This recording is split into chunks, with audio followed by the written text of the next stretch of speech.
In the shadow of the pyramids, archaeologists make an extraordinary discovery. This oval shape, this is the name of the king, Khafra, the owner of the second pyramid. Deep under the sands of Giza, where the pyramids rise against the sky, a group of archaeologists found something no one expected: a hidden underground lake. The air was cold and still, the water black and silent. Then, their flashlights caught something strange: a huge stone coffin floating gently on the surface. It looked ancient and alive in a way stone shouldn't be. No one spoke, but everyone felt it. Whatever was inside had been waiting for a very long time. And this was only the beginning of the mystery beneath Giza, the hidden labyrinth. For thousands of years, people believed that everything worth finding in Giza had already been found. The pyramids had been explored, the Sphinx studied, and the tombs of pharaohs catalogued and displayed in museums. But Egypt still keeps secrets, and some of them hide in the least expected places. It all started with strange readings beneath the Giza Plateau. A team of archaeologists, working with ground-penetrating radar, detected unusual voids and channels deep below the surface, shapes that didn't match any known tunnels or burial chambers. At first, scientists thought it was an error, maybe an ancient riverbed long dried up, but the data kept repeating the same pattern: a massive, interconnected structure running for hundreds of meters, almost like a maze. The locals had always told stories about an underground world beneath Giza, a labyrinth of the gods, where ancient kings stored their greatest secrets. For years, researchers dismissed it as a myth. After all, the ancient Egyptians were known for their imagination and their fondness for mixing stories with history. But when radar scans started to confirm the impossible, even skeptics grew curious. When the excavation began, the team expected to find a few old tunnels or forgotten chambers. Instead, they found a staircase carved directly into the bedrock, narrow, steep, and descending into total darkness. The deeper they went, the colder the air became. The sound of dripping water echoed from somewhere unseen. It was clear that no one had been here for thousands of years. After days of clearing sand and debris, they reached a long stone corridor. The walls were smooth, lined with carvings that no one had ever seen before. Some symbols looked Egyptian, but others seemed older, simpler, yet strangely powerful. Torchlight danced across the markings, revealing shapes of serpents, eyes, and what looked like waves or flowing water. One of the archaeologists joked nervously, "Maybe this is where the Nile begins." But the laughter didn't last long. The corridor led them to a sealed door of granite, heavier than anything they had ever encountered underground. It took 3 days of work to open it without damaging the structure. When the final block was removed, a gust of air burst out, stale, cold, and metallic, as if trapped for eternity.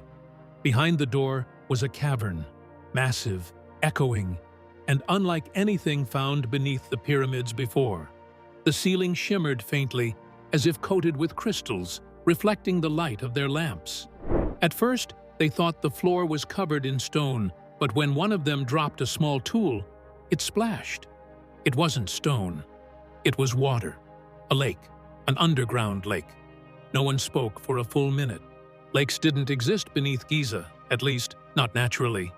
The water looked impossibly still, black as ink, and it stretched into the darkness as far as their flashlights could reach. But what caught their attention most wasn't the water, it was what floated on top of it. There, drifting silently, was a stone coffin, massive, perfectly rectangular, made of dark basalt that shimmered under their lights. It wasn't resting on any platform or support. It floated, perfectly balanced, in the middle of the lake. The team was stunned. How could a stone coffin, weighing several tons, float? Was there something beneath it holding it up, or was it built that way for a reason? One archaeologist whispered that it looked like a vessel for the afterlife, meant to carry someone across the waters of eternity. They set up camp at the edge of the lake, documenting everything. The air smelled faintly of minerals, but there was something else too. A sharp metallic tang, like old blood or rust.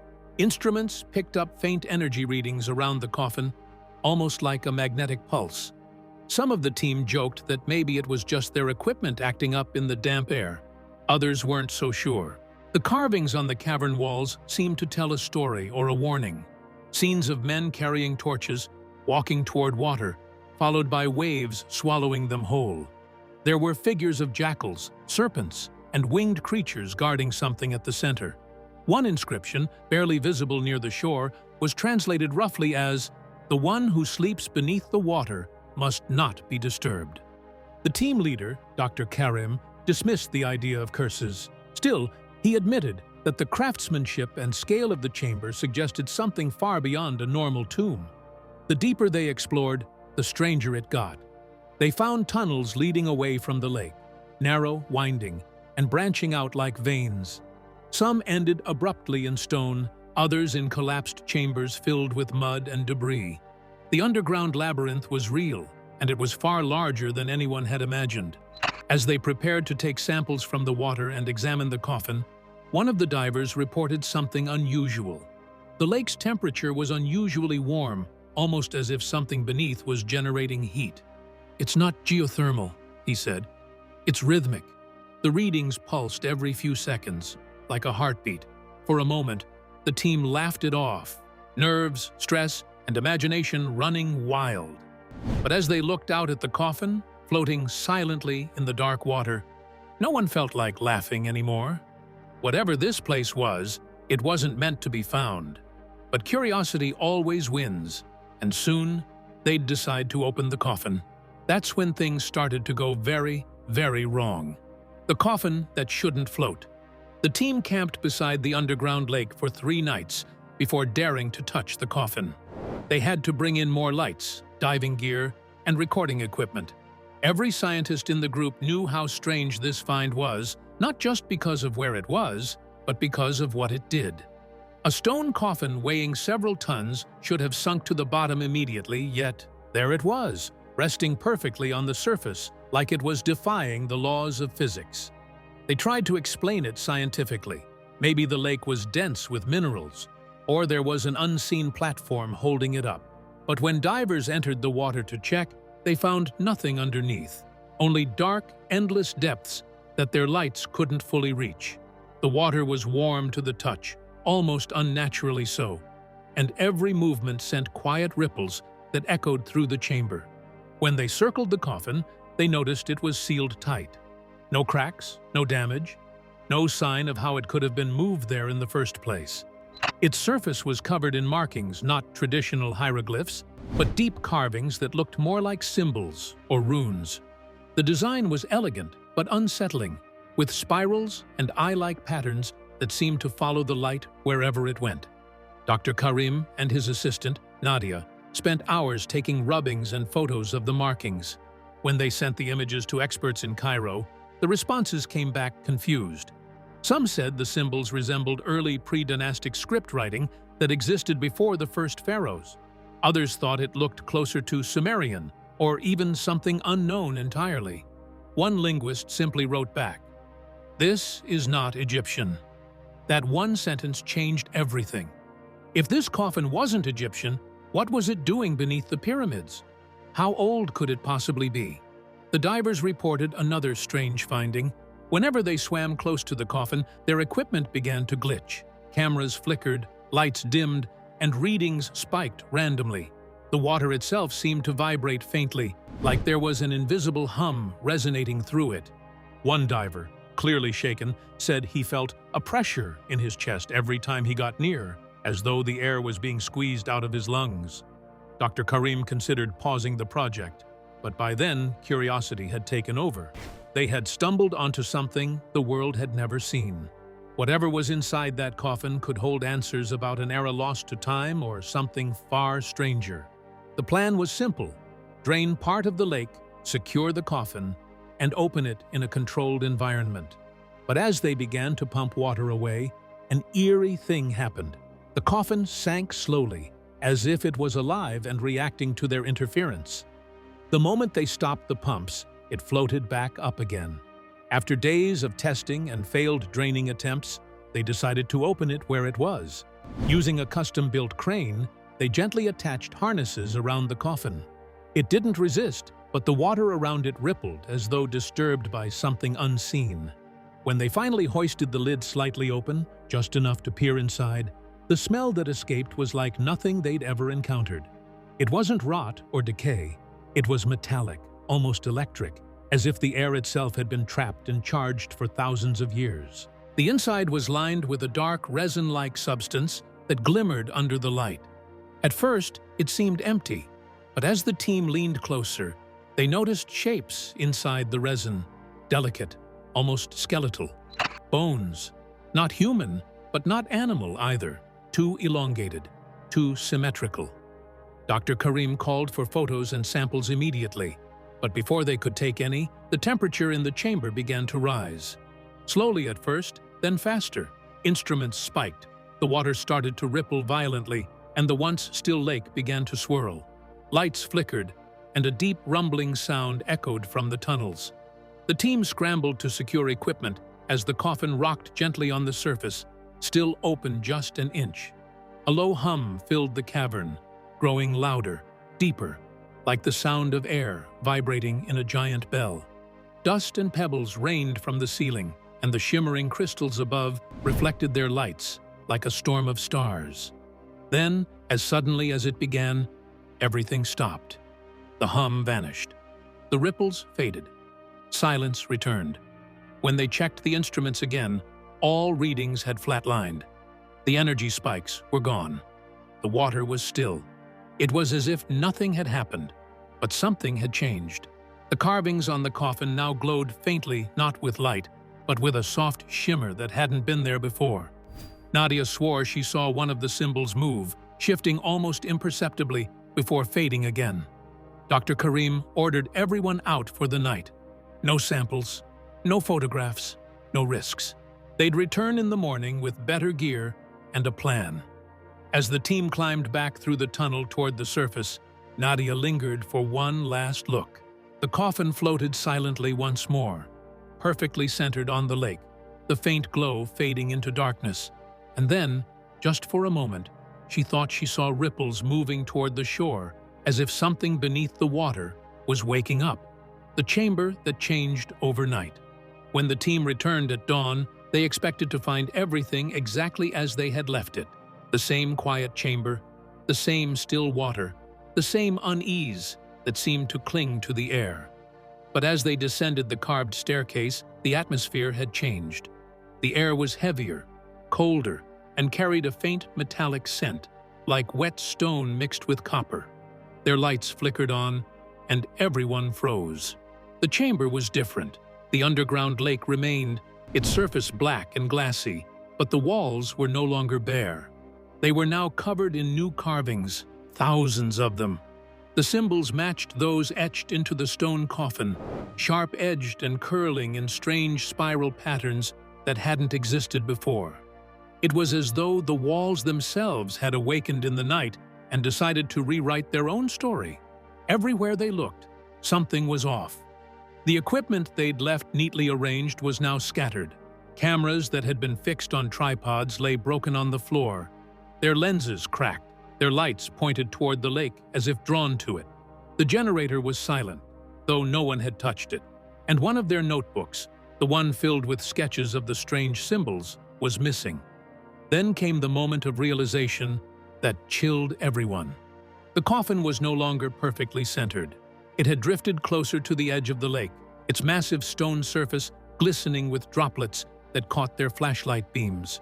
Around it, faint rings rippled outward, as though something had disturbed the water again and again through the night. Despite the rising panic, they began documenting everything: footage, photographs, measurements, anything to prove what they were seeing. But something else was wrong. The acoustics had changed. Their voices didn't echo the same way. The sound came back faster, sharper, as if the space had somehow grown smaller. Measurements confirmed it. The ceiling was lower by nearly a meter, and the distance between certain carvings had shifted. The chamber had subtly, impossibly, rearranged itself overnight. That was when one of the researchers spotted something near the shore, a soaked notebook lying half buried in sand. Inside, the last page, once blank, was now covered in unfamiliar writing. the same spiraling script that covered the walls. The symbols shimmered faintly under the flashlight, seeming to ripple like reflections on water. No one could read them, but every person there understood their intent. It wasn't a message, it was a warning. They made the decision to withdraw. More specialists would be needed, linguists, geologists, anyone who could make sense of what was happening. Before leaving, one of them attempted a final measurement of the lake's depth. The probe sank smoothly for several meters before stopping abruptly, far shallower than before. When it was pulled back up, the metal rod was coated in a thick, tar-like substance that twisted slightly before hardening into brittle, black resin. The divers refused to go back into the water. They insisted the lake was alive, that you could feel it breathing. That night, the team placed motion sensors and sound recorders around the chamber, hoping for proof of movement or sound. But when they checked the recordings the next morning, every device had shut off at precisely 3:03 a.m. The final frame captured faint ripples on the lake and a single wet handprint forming on the stone beside it. Fear replaced curiosity. The scientists made plans to seal the chamber again and report their findings to the authorities. But as they gathered their gear, a low vibration began to pulse through the rock. The water trembled. The lights flickered. The humming grew louder, deeper, until it filled the space entirely. Then, without warning, it stopped, replaced by something else. A voice, faint, distant, and heavy, echoing through the tunnels like a whisper made of water. It wasn't a sound that could be understood, but it carried rhythm, slow, deliberate, almost like a chant. The team fled toward the staircase, the vibration still running through the stone beneath their feet. Just before reaching the surface, one of their flashlights tumbled down the steps, its beam catching the lake one last time. The surface below was no longer black. It was glowing, soft, blue light pulsing from deep within. When they returned the next day with officials, the tunnel was gone. The entire passage had collapsed, sealed by tons of rock. The chamber beneath had vanished, buried again by the desert that had kept it hidden for centuries. Whatever had been waiting beneath Giza was once again asleep, or at least pretending to be. But weeks later, strange things began happening on the surface miles away from Giza, as if whatever had been trapped below had started to reach out. When the desert started to move. For a few days, the team tried to convince themselves that what they'd seen beneath Giza could be explained, maybe a gas leak, hallucinations, or stress from working in the dark too long. But even back on the surface, strange things kept happening. It started small. The ground near the excavation site began to shift ever so slightly, like the sand was breathing.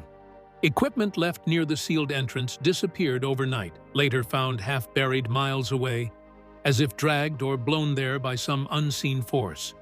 And the locals, the Bedouin tribes who had lived near Giza for generations, refused to come anywhere near the site. Soon after, the team began to notice other oddities. Compasses spun aimlessly. Phones refused to turn on near the dig site. Even the desert animals avoided the area. Flocks of birds changed direction mid-air, as if something beneath the sand repelled them. At first, Dr. Karim refused to connect these things to the Coffin or the underground lake. He blamed electrical interference, seismic pressure, anything logical. But when he reviewed old drone footage of the Giza Plateau, something caught his eye. Faint geometric shapes in the sand, forming and fading over time. Perfect circles, concentric rings that looked eerily like the patterns carved on the coffin. The discovery spread quietly through the archaeology community. Officials from Cairo ordered the site sealed indefinitely, citing structural instability. But not everyone was convinced that was the full story. Rumors spread of a containment operation. Some claimed the Egyptian government had brought in military engineers to pour concrete over the entrance, while others whispered that scientists had detected radiation-like energy pulsing from beneath the ground. Within weeks, several team members began to experience strange symptoms: migraines, nausea, intense nightmares. Nadia's sketches, now recovered from the site, began to appear different in certain lighting. Lines that had once been faint now glowed under ultraviolet lamps. When one researcher compared the shapes to sound frequencies, they found that the patterns matched tones, almost as if the carvings were visual representations of a sound. Then came the tremors. A month after the chamber collapsed, small earthquakes rippled through the region. Nothing major, but odd in frequency. Seismologists noticed they weren't random. The quakes occurred in repeating intervals, almost rhythmic, like the pulse they had once detected in the water. Karim wrote to his contacts at Cairo University, begging them to re-examine the data. They agreed reluctantly. The readings were indeed rhythmic. In fact, they matched the vibrations recorded from the lake perfectly. Something down there was still moving. Satellite imaging showed minor ground subsidence directly over the area where the lake had been. It was as if the desert floor was slowly sinking, forming a shallow depression. And yet, when they compared the newest scans to the old radar maps, there was another anomaly. A new void had appeared deeper below the original chamber, almost like the labyrinth had grown. When news of the find leaked to the press, it was dismissed as internet nonsense, another pyramid conspiracy. But those who had been there, those who had seen the coffin, knew better. The energy readings, the moving water, the chanting voice, it all pointed to something more than geology. Nadia began to keep a journal, writing down her dreams. Each night, she saw the same image. The coffin, floating on a lake of darkness, surrounded by walls that pulsed like veins. And each time she woke, she found sand on her floor, though her apartment was sealed tight. Meanwhile, Dr. Karim couldn't shake the feeling that the carvings on the coffin weren't just warnings, they were instructions. Something meant to be performed, not merely read. The ancient Egyptians believed in Heka, a kind of spoken power that shaped the world. What if these symbols weren't words, but a form of Heka, sound turned to stone? He never got to test his theory. A few weeks later, a sudden sandstorm swept across Giza, fierce, blinding, and entirely unexpected. It lasted 3 full days, covering large parts of the plateau in fine red dust. When it cleared, the dig site was gone, completely buried. The Egyptian Antiquities Authority declared the site off-limits. Reports, notes, and recordings were confiscated for preservation. The official story claimed the underground chamber was too unstable and too dangerous to excavate again. But some of the team members swore that on the final night of the storm, they saw flashes of blue light coming from the dunes, as if something beneath the desert was alive, stirring, breathing, and calling out to the surface once more. And the strangest thing? When they compared seismic maps of the area afterward, the rhythmic vibrations had stopped. Whatever was moving down there had gone silent, or maybe it had simply gone deeper. But years later, when a new team tried to scan beneath Giza again, they found something even more chilling, a second coffin, buried far below the first. The second coffin. When the sands of Giza finally settled, most assumed the story was over. The Egyptian government shut down the excavation, sealed the reports, and reassured the public that nothing unusual had been found. To them, the incident beneath the plateau was just another archaeological mishap, a structural collapse, a tragic but explainable event. But not everyone bought the explanation. Years later, a small team of researchers at the University of Alexandria began re-examining geological scans from the region. Their goal was simple: to create a more accurate 3D model of the Giza Plateau for conservation purposes. They had no connection to the old dig, no interest in the myths that surrounded it. But when their software stitched the radar data together, they noticed something strange. Deep beneath the plateau, far below the level of the old underground lake, there appeared to be another cavity. Unlike natural caves, this one had near-perfect symmetry. And in the very center of that void was an object, rectangular in shape, almost identical in dimension to the coffin that had terrified archaeologists years before. At first, they assumed it was a glitch, but when they ran the scans again using different instruments, the shape persisted. The anomaly wasn't a mirage. It was real. The news leaked to the academic community through whispers and encrypted messages. A few remembered what had happened to Dr. Karim's team. Some warned the new group not to go near it, but curiosity and perhaps ambition overruled caution. In 2023, Under the guise of a restoration project, the Alexandria team quietly began drilling a narrow shaft near the southwest edge of the plateau, just far enough from the original dig site to avoid detection. They expected to find nothing but rock. Instead, what they found made even the most skeptical among them uneasy. At around 120 feet down, the drill hit a layer of black stone, impossibly smooth, cold to the touch, and harder than granite. The readings showed traces of an unknown metallic compound. When they lowered a probe camera, they caught sight of what looked like carvings, not Egyptian hieroglyphs this time, but something far older, more primitive, almost alien. One of the archaeologists, a linguist named Faris al-Badr, compared the patterns to pre-dynastic markings found in the Nabta Playa region, dating back to around 6000 BCE, long before the pyramids were built. "It's like finding a smartphone in a Stone Age village," he joked nervously during one recorded briefing. But no one was laughing a few days later when their instruments began malfunctioning. Magnetic interference spiked near the borehole. Cameras shut off without warning. One technician reported hearing a low hum echoing through his headset, even though there was no sound feed. At one point, a heat sensor recorded a brief temperature drop, not rise, right where the drill had struck the black stone. It was as if something beneath the plateau was absorbing energy. The team's funding was abruptly suspended soon after. Officially, it was a budget reallocation.